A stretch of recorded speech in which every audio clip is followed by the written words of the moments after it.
এটাকে 2 ফসলি 3 ফসলি জমিতে পরিণত করার উদ্দেশ্যেই মূলত এই সিএপি বাঁধটা নির্মাণ করা হয়। সিএপি বেড়িবাঁধের ভিতরে যতজন লোক আমরা বসবাস করি, আমরা প্রত্যেকেই এই সমস্যাগুলো মুখোমুখি হই। একটা সংগঠনের মাধ্যমে তাইলে হয়তো একটা কিছু হইতো। মূল বিষয়টা হলো কৃষি, নদী, পরিবেশ, এই তিনটা রক্ষা প্রয়োজন। কথা হইল আমাদের যে পানির সংকট, খাল খনন, নদীর কচুরিখানা, জায়গা বাদ দিয়া বেড়িবাঁধে এই যে খালগুলো, সম্পূর্ণ খালগুলো ভরাট হয়ে গেছে। প্রিয় দর্শক, ফরিদগঞ্জ পোস্টে আপনাদের স্বাগতম। ফরিদগঞ্জে সিআইপি, কৃষক, মৎস্যজীবী সহ জীববৈচিত্র্য ভয়াবহ হুমকির সম্মুখীন বলে উদ্বেগ প্রকাশ করা হয়েছে। এতে কৃষক বাঁচাও, সিআইপি বাঁচাও স্লোগানে মত বিনিময় সভা অনুষ্ঠিত হয়েছে। চাঁদপুর সেচ প্রকল্প সিআইপির অভ্যন্তরে ভয়াবহ জলাবদ্ধতা নিরসন, ডাকাতিয়া নদীসহ সকল খাল সংস্কার, কৃষক, ফলজ বনজ গাছ, মৎস্য চাষী ও মৎস্যজীবীদের রক্ষার্থে ওই মত বিনিময় সভায় কৃষক ও মৎস্যজীবী প্রতিনিধিগণ অংশগ্রহণ করেন। বুধবার দুপুরে স্থানীয় অনুয়া স্মৃতি সংসদের পাঠাগারে সভাটি অনুষ্ঠিত হয়। তবারকুল্লাহ সভাপতিত্বে মত বিনিময় সভায় বক্তব্য রাখেন আলী আহমদ শেখ, আব্দুল ওয়াদুদ, মুস্তফা কামাল মুকুল, তাজুল ইসলাম, মমতাজউদ্দিন সরকার, বাচ্চু মিয়া, মোহাম্মদ লিটন, সাইফুল ইসলাম, নুরুল ইসলাম কুট্টি, আব্দুল লতিফ ও জুটন পাটোয়ারি। বক্তারা বলেন, এই উদ্যোগটা কিন্তু একার পক্ষে সম্ভব না, সবাই মিলে করতেই হবে। এটা কাহারও ব্যক্তিগত জিনিস না, এটা জনস্বার্থ। তা আমরা সবাই যদি আগাই তাইলে সরকার অবশ্যই কিছু করবে। কৃষিতে সংকট সঠিকভাবে ওই কোনো জায়গায় ডুবে যায়, কোনো জায়গাতে পানি পায়। পরিবেশ সংকট, যেমন এখানে নদীতে কচুরি ফেলা, তারপরে বিভিন্ন আবর্জনা এগুলি তুলে তুলে এবং মানুষের দৈনন্দিন পয় নিষ্কাশন বিষয়গুলি, এগুলিতেও পরিবেশ দূষিত করে। সরকারি উদ্যোগের মাধ্যমে এটা সম্ভব।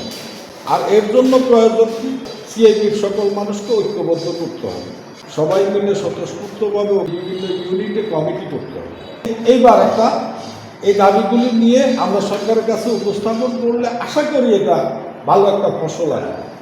আর নচেত এই ফসল আনা সম্ভব না। সিআইপি বেড়িবাঁধের ভিতরে যতজন লোক আমরা বসবাস করি, আমরা প্রত্যেকেই এই সমস্যাগুলো মুখোমুখি হই। এটা বিভিন্ন কারণ, প্রশাসনের ব্যর্থতা, সিআইপি তাদের ব্যর্থতা, জনসাধারণের ব্যর্থতা। সবচেয়ে বড় যে সমস্যা সেটা হলো যে এই সিআইপির ভিতরে নগরায়নের প্রভাব। যেখানে ধান চাষের জন্য জমি নির্ধারিত ছিল, সেখানে এখন আমরা কিন্তু বাড়িঘর করে ফেলছি, মার্কেট করে ফেলছি, করতেছি, 3 দিন হচ্ছে।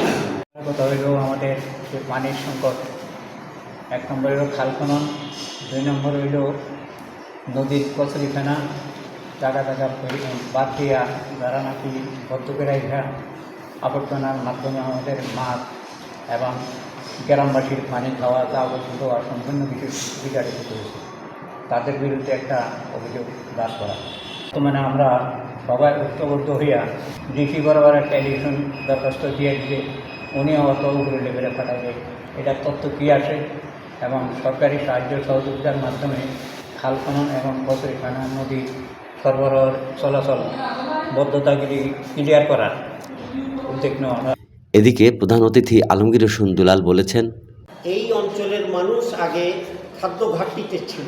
সিআইপি বাঁধ করার মধ্য দিয়ে সেখানে বন্যা নিয়ন্ত্রণ বাঁধ, যেটা এটাকে 2 ফসলি 3 ফসলি জমিতে পরিণত করার উদ্দেশ্যেই মূলত সিআইপি বাঁধটা নির্মাণ করা হয়। যেখানে সার বিনা পয়সায় প্রথম বিতরণ করেছিল, কীটনাশক ঔষধ বিনামূল্যে বিতরণ করা হতো, সেই কীটনাশক ঔষধ এখন দুর্মূল্যে।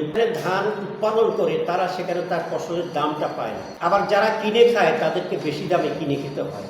এই বাঁধের উৎপাদন যেখানে বাড়ার কথা, দিনে দিনে সেটা কমছে। কিন্তু প্রতি বছরই আমরা এখন দেখছি জলাবদ্ধতা তৈরি হচ্ছে। আর এই জলাবদ্ধতার কারণে কৃষি ফসলই সেখানে শুধু যাচ্ছে না, ফলজ বনজ এবং যারা মাছ চাষ করে, যারা মাছ শিকার করে, সবাই ভয়াবহ দুর্দশার শিকার।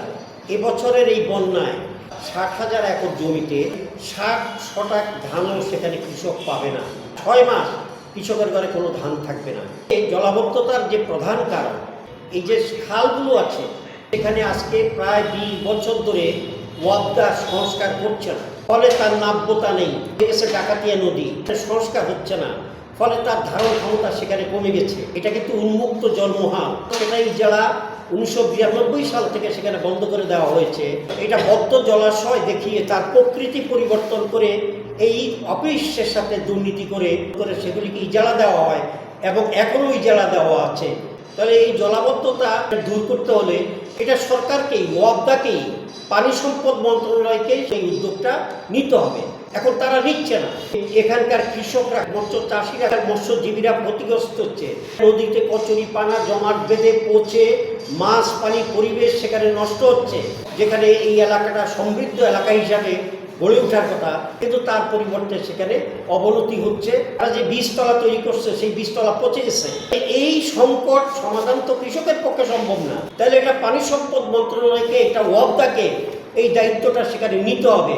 তাহলে আমাদের দাবি হলো সকল খালগুলি সংস্কার করতে হবে, তার গভীরতা বাড়াতে হবে, বনায়ন করে দিতে হবে যাতে সেখানে নদীর পাড় না ভাঙে, এবং সেটা পরিকল্পিত।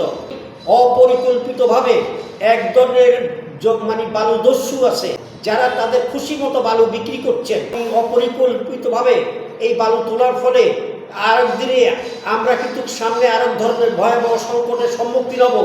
কারণ কোনো জায়গা থেকে বালু তুলতে হলে বিশেষজ্ঞদের পরামর্শ অনুযায়ী ওইটাকে বালু মহাল ঘোষণা করতে হবে। এখন সেখান থেকে কতটুকু পর্যন্ত বালু তোলা যাবে সেইটা ওই বিশেষজ্ঞরা বলে দিবেন। যে তাহলে এইটা হলো পরিকল্পিত, বিজ্ঞানসম্মতভাবে। বাগাদি স্লুইস গেট দিয়ে গেট ওপেন করতে পারে পানি বের করার জন্য, পাম্প দিয়ে তারা বের করতে পারে, কিন্তু হাজিমারা গেট তোলা ছাড়া সেখানে পানি বের করতে পারে না, ওখানে কোনো পাম্প নেই। আরও মিনি স্লুইস গেট সেখানে করা এবং পাম্পের সংখ্যা সেটাকে বৃদ্ধি করা, এইটা যদি না করে তাহলে এই অঞ্চল সেখানে একসময় বিরাট ভূমিতে পরিণত হবে।